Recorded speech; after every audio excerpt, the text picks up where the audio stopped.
Gimana sih dok cara mengidentifikasi atau tanda-tanda gangguan kesehatan mental yang ada pada diri kita atau pada orang lain? Oke. Apakah depresi bisa sembuh sendiri? Bisa nggak sih dok? Oke.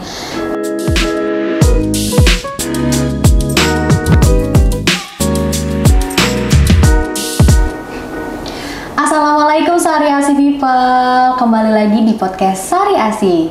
Nah, kali ini kita punya topik yang menarik banget untuk dibahas karena topik kali ini benar-benar unik dan banyak banget dibicarakan oleh seluruh kalangan. Nah, kali ini kita bakal membahas tentang mengenal lebih dalam mengenai kesehatan mental. Ditemani oleh Dr. Shirley Melwani, spesialis kesehatan jiwa, Rumah Sakit Sari Asi Karawaci. Nah, sebelumnya mau ucapin terima kasih banyak nih dokter udah meluangkan waktunya untuk datang ke podcast Sari Asi ini. Sama-sama. Gimana dok kabarnya? Alhamdulillah baik. Nah dok, mengenai kesehatan mental nih dok, menurut dokter tuh ada apa sih kesehatan mental itu? Karena kan kalau misalkan dulu itu orang-orang nganggapnya kesehatan mental itu orang yang kelainan jiwa atau kayak maaf tanda kutip tuh orang gila gitu kan ya. Nah tapi kalau misalkan seiring berkembangnya zaman mungkin ya, menurut dokter kesehatan mental itu apa sih dok? Oke. Kesehatan mental itu adanya keserasian antara pikiran kita, emosi kita, perasaan, dan juga yang akhirnya berakibat kepada perilaku.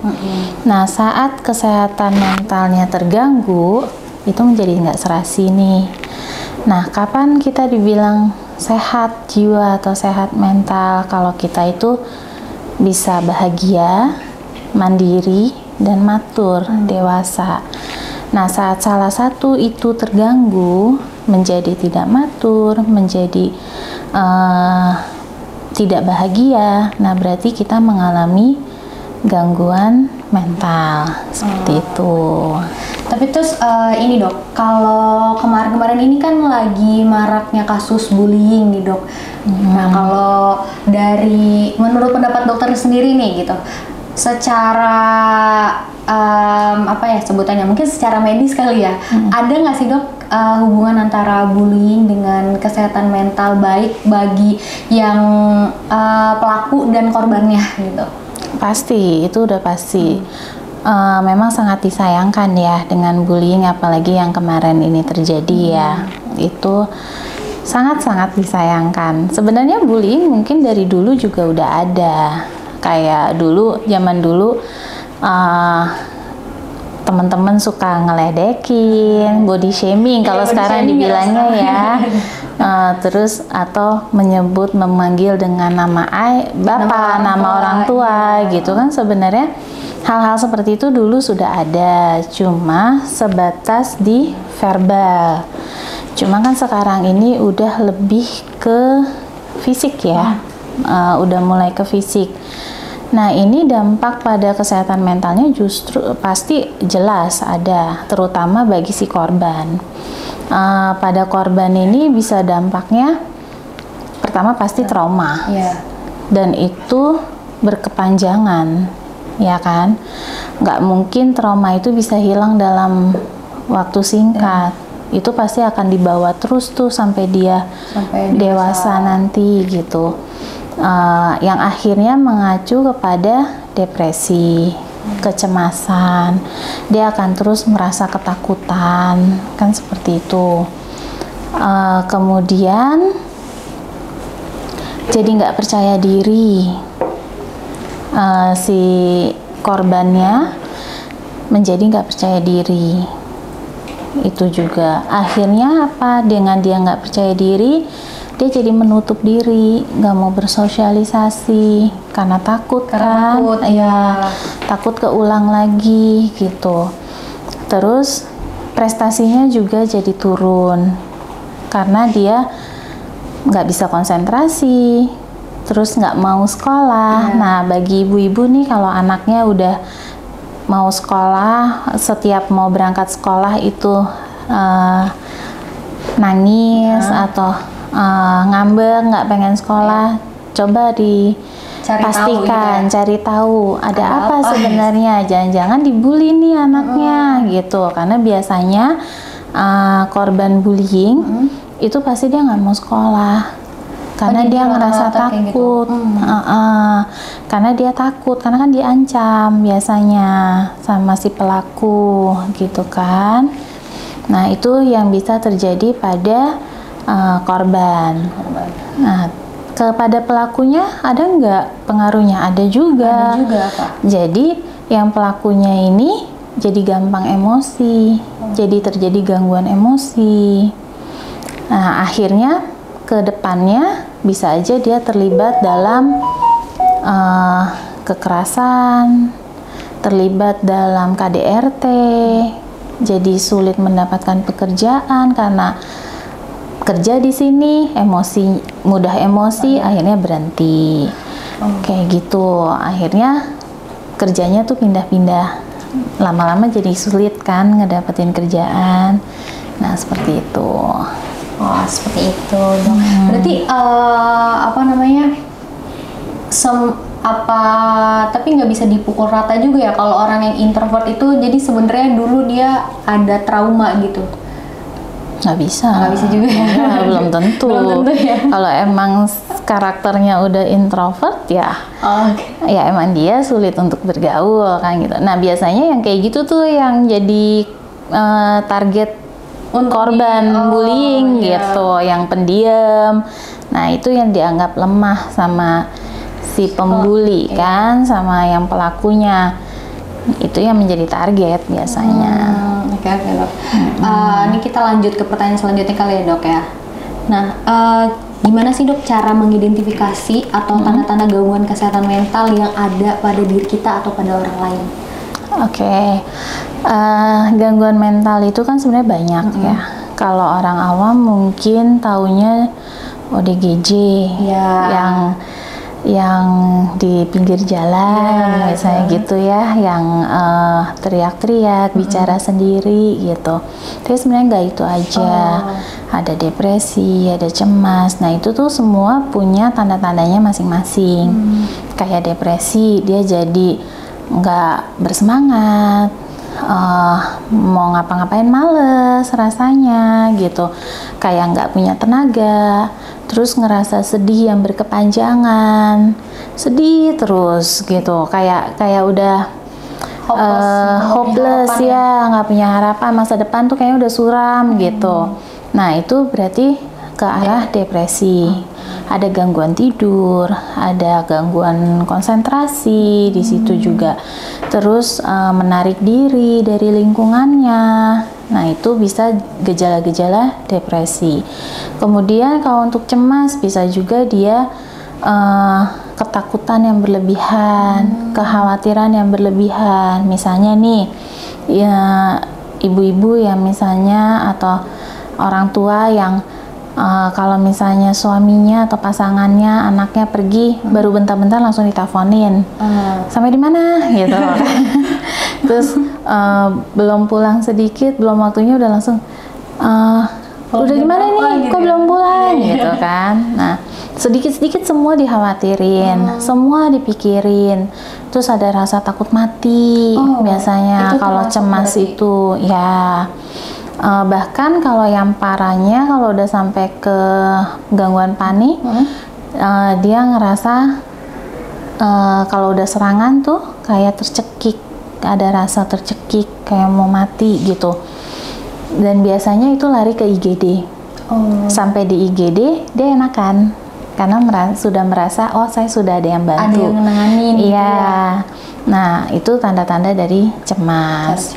Kemudian kecanduan alkohol, nafsa, obat-obatan terlarang, atau kecanduan perilaku seperti gadget, game, judi online, itu juga sebenarnya masuk dalam gangguan mental gitu.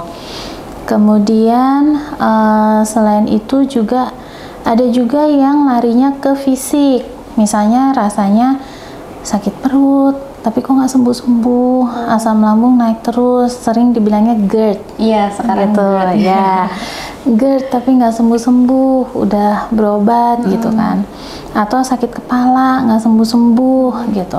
Nah itu juga coba dipertimbangkan, mungkin bukan lambungnya yang benar-benar nyeri, tapi bukan kepalanya yang benar-benar yang sakit gitu, maksudnya organnya, tapi ternyata dari pikiran. Nah itu yang sekarang lagi banyak-banyaknya, lagi banyak yang kayak gitu. Kayak kepalanya berisik banget gitu katanya. Iya, kepalanya terasa berisik gitu ya.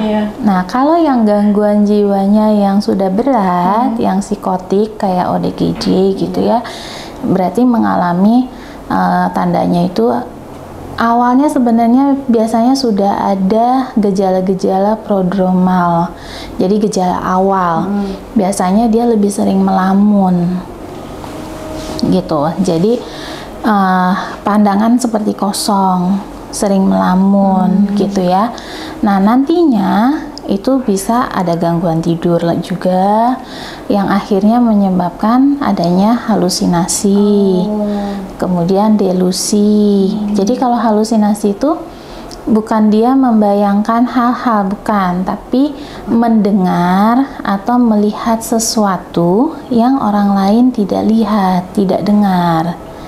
Gitu, itu halusinasi. Jadi bisa halusinasi auditorik, bisa halusinasi visual. Kemudian delusi, kalau delusi itu berarti waham, jadi dia meyakini sesuatu yang sebenarnya salah. Sebenarnya keyakinan itu salah. Misalnya kayak dia yakin bahwa dia adalah seorang malaikat, dia yakin dia seorang presiden, gitu, seperti itu. Kemudian ada perilaku tidak wajar kalau pada yang psikotik ini, seperti tertawa sendiri, bicara sendiri, atau yang teriak-teriak, gelisah, mondar-mandir. Biasanya karena nggak bisa tidur, karena ada halusinasi itu, terganggu tidurnya, akhirnya gelisah. Di rumah itu terlihat gelisah terus, yang ada mondar-mandir aja gitu. Itu ada beberapa.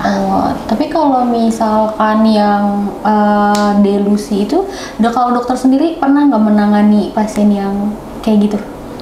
Pernah. Jadi memang kalau pasien-pasien skizofrenia, kebanyakan mereka mengalami halusinasi dan delusi itu.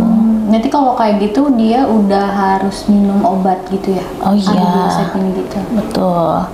Kalau itu bahkan kalau yang gelisahnya berlebihan bisa saja dirawat inap. Gitu. Oke. Kita banyak ya macam-macamnya. Nah kalau misalkan dari pola makan nih Nok, gimana sih, ada nggak hubungannya antara, atau bagaimana hubungan antara pola makan dengan kesehatan mental? Mungkin dengan cara kita ngejaga pola makan, kita juga bisa menjaga mental kita, atau bisa jadi mental kita terganggu karena pola makannya juga yang berantakan gitu. Ya, memang pada orang-orang yang dietnya ini, diet bukan dalam arti di diet mau kurus ya, jadi maksudnya pola makan ya, diet itu pola makan.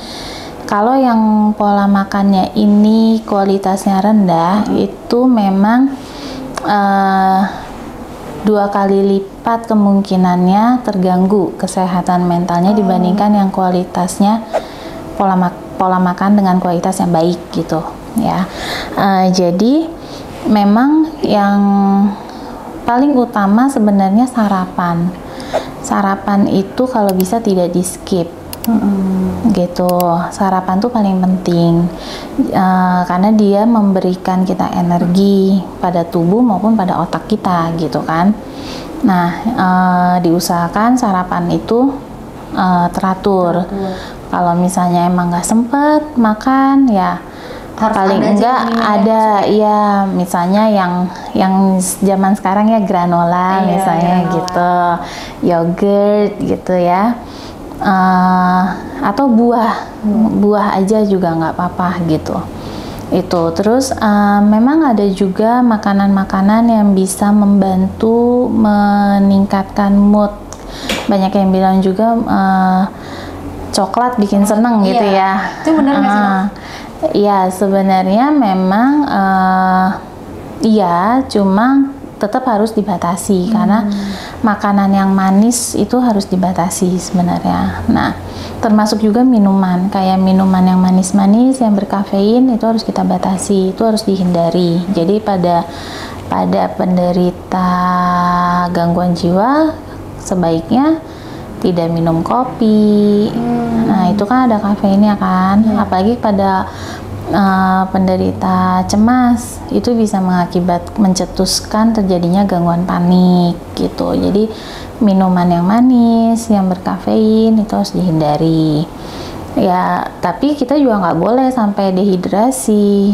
Kalau misalnya dehidrasi, pada kesehatan mental juga terganggu, bisa mengalami kelelahan, sulit konsentrasi gitu. Kemudian ada vitamin D, itu bisa membantu meningkatkan mood. Vitamin D itu Vitamin D bisa meningkatkan. ya. Nah, vitamin D itu bisa kita dapat dari berjemur. Sebenarnya berjemur cukup 2 kali seminggu, 5 sampai setengah jam juga udah cukup gitu. Atau dari makanan, misalnya dari ikan salmon, tuna, kemudian sereal gitu ya. Nah, terus asam folat juga itu bisa membantu mengobati depresi. Asam folat dari penelitiannya itu dikatakan bisa membantu untuk mengatasi depresi. Nah, itu bisa kita dapatkan dari sayuran yang berwarna hijau kayak kangkung, bayam, itu kan yang gampang ya. Gampang. Nah, terus biji-bijian, kacang-kacangan, nah kayak gitu. Nah, kalau misalkan tadi itu dari pola makan buat ngejaga kesehatan mental, kalau sekarang kita beralih ke olahraga nih, Dok. Oke. Manfaat olahraga bagi kesehatan mental itu apa, dan kira-kira ada nggak jenis olahraga yang ini nih harus banget nih gitu tuh biar mental kita tuh terjaga gitu. Oke. Jadi olahraga itu dia saat kita melakukan olahraga, dia itu mengeluarkan neurotransmitter dan hormon yang beberapanya seperti serotonin, dopamin, hormon endorfin, mungkin yang paling sering didengar ya, hormon endorfin. Nah, itu semua bisa meningkatkan suasana hati. Jadi bisa dikatakan happy hormone lah, jadi membuat senang, membuat happy gitu. Dan juga memperbaiki kualitas tidur, kayak serotonin bisa memperbaiki kualitas tidur. Jadi olahraga itu sangat bermanfaat untuk kesehatan mental. Dan kita juga menganjurkan pada pasien-pasien usahakan untuk olahraga gitu. Nah, manfaatnya ya bisa memperbaiki mood, jadi mengobati cemas dan depresinya, memperbaiki kualitas tidurnya, meningkatkan kepercayaan diri dia, kemudian jadi nggak gampang sakit gitu kali ya? Iya, kalau itu ke fisiknya. Iya, kalau ke fisiknya. Kalau untuk ke fisiknya benar, jadi nggak gampang sakit. Kemudian meningkatkan kesehatan mentalnya juga. Nah, itu olahraganya sih boleh apa aja. Apa aja, terserah. Tapi ada nggak yang spesifik gitu, Dok? Sebenarnya yang penting adalah olahraga itu disukai. Jangan sampai melakukan olahraga yang terpaksa, jadi jatuhnya tertekan. Jadi balik lagi tuh nggak sehat lagi. Iya, yang penting olahraganya disukai. Nggak apa-apa olahraganya bisa kayak untuk kepercayaan diri, basket, bola, sepak bola, misalnya volley gitu, nggak masalah. Nah, aerobik dengan adanya lagu kayak zumba gitu ya, dengan adanya beatnya itu kan membuat kita jadi semangat akhirnya membuat mood juga lebih baik gitu. Berarti ini Sari Asi People nih, kalau misalkan yang masih bingung mau olahraga apa gitu ya buat menjaga kesehatan mental, apa aja Sari Asi People. Yang penting bisa bikin kalian bahagia. Betul. Kalau misalkan di lingkungan kerja nih Dok, gimana sih cara menciptakan lingkungan yang mendukung kesehatan mental di tempat kerja atau sekolah? Oke. Jadi gini, memang banyak sekali depresi, kecemasan itu terjadi pada karyawan. Iya. Ya, biasanya akibat dari tekanan kerja. Betul. Nah, masalahnya apa? Karena memang stigma kesehatan mental di kita itu kan masih belum sebaik di negara lain ya. Jadi kadang itu masih dikatakan aib gitu, ya kan, bahwa gangguan mental itu malu, jadi aib keluarga gitu ya. Padahal kan nggak seperti itu. Nah, kalau aja kesadaran dan pendidikan atau edukasi tentang kesehatan mental itu sudah ada di lingkungan kerja, alangkah baiknya. Jadi salah satu cara untuk memberikan lingkungan yang baik untuk kesehatan mental, mungkin harus ada kesadaran dulu nih dari tempat kerjanya, kesadaran dan edukasi. Jadi ada edukasi bisa dari seminar, bisa dari poster, bahwa mengakui adanya gangguan kesehatan mental. Jadi gitu. biar bisa saling support gitu satu sama lain. Nah itu yang salah satunya lagi, harus saling support. Jadi bukannya malah dia berobat ke psikiater jadi omongan yang ada, yang udah-udah sekarang gitu kan. Kenapa sih sampai berobat ke psikiater? Pasti kan gitu. Emang ada apa gitu kan? Kayak ada juga yang kayak seberat apa sih emang masalahnya gitu. Jadi ada juga orang yang nggak mau ke psikiater karena dia takut diledekin sama temennya, kayak emang seberapa berat gitu loh masalahnya bisa harus sampai ke psikiater. Atau ada juga kan orang yang takut dikatain lebay gitu ya sampai ke situ, padahal itu perlu juga ya, siapa tahu kalau emang udah nggak bisa mengatasinya sendiri, ya mau nggak mau harus ke psikiater, butuh profesional. Jadi yang kayak gitu. Kadang juga yang saya lihat dari beberapa kejadian ya, justru tempat kerja itu kalau tahu karyawannya mengkonsumsi obat jiwa, menjadi apa ya, jadi kayak ya udah berarti dia nggak bisa kerja gitu loh, udah langsung nganggapnya underestimate.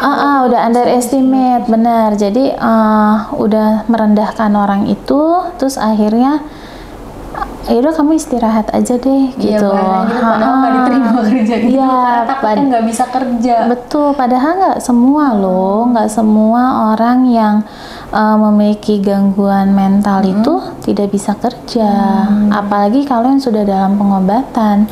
Yang sudah dalam pengobatan itu mereka bisa bekerja seperti biasa gitu. Nah itu juga kemudian support tadi dari teman-teman, sama mungkin harus ada keseimbangan antara kehidupan dan kerja. Jadi pemimpin harus tahu, dia nih punya kehidupan juga loh di luar pekerjaan gitu ya. Jadi bisa aja jam kerja yang lebih fleksibel, terus kayak sekarang kan banyak WFH. Mungkin dibagi jamnya gitu, kapan WFH, kapan ke office kan gitu ya. Jadi bisa diseimbangkan gitu. Nah itu sih. Oh ya Dok, jadi waktu kemarin beberapa hari, 2 hari yang lalu kita buka question box di Instagram mengenai siapa aja nih yang mau nanya-nanya tentang kesehatan mental. Nah, ini ada pertanyaan dari Sari Asi People yang nanya lewat question box di Instagram. Katanya, apakah depresi bisa sembuh sendiri? Bisa nggak sih Dok? Oke. Depresi ini kan ada tingkatannya. Ada ringan, depresi sedang, dan depresi berat. Nah, kalau memang dia masih di batas depresi ringan, berarti masih bisa melakukan aktivitas, masih bisa berpikiran dengan baik, masih bisa mencari jalan keluar. Nah, itu bisa. Iya, selama dia masih bisa mengatasi masalahnya, mengatasi masalah kehidupannya, berarti dia bisa untuk sembuh gitu.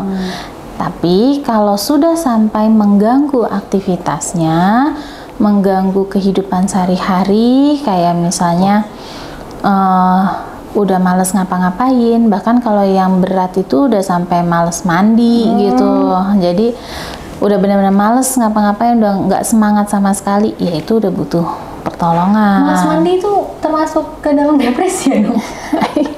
Iya, kalau misalnya terus-terusan, tapi kan ada gejala lain, nggak hanya itu. Ada sedih yang berkepanjangan, sedih yang berkelanjutan, bahkan ada yang sampai pikiran mau bunuh diri aja, merasa nggak berguna, udah nggak bisa menikmati hobinya. Nah, kalau udah sampai kayak gitu ya harus ada ke psikolog atau ke psikiater gitu. Terus ada satu lagi nih, seberapa penting healing untuk kesehatan mental? Berapa kali idealnya? Kan gadget ya kebanyakan kayak apa-apa healing. Kayak gue butuh healing gitu.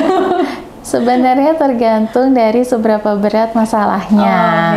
Jangan kita jadikan healing hanya sebagai pelarian. Kalau kita healing itu ya udah kita pergi healing, masalahnya cukup berat nih misalnya, yang ada berarti kan kita menghindari itu ya udah emang enak saat healingnya, pas baliknya begitu lagi. Gitu. Jadi ya seberapa berat dulu masalahnya. Kalau emang hanya karena kejenuhan, bosen dengan rutinitas sehari-hari, oke lah pergi healing, refreshment ya. Jadi refresh lagi, energi baru lagi saat balik, oke.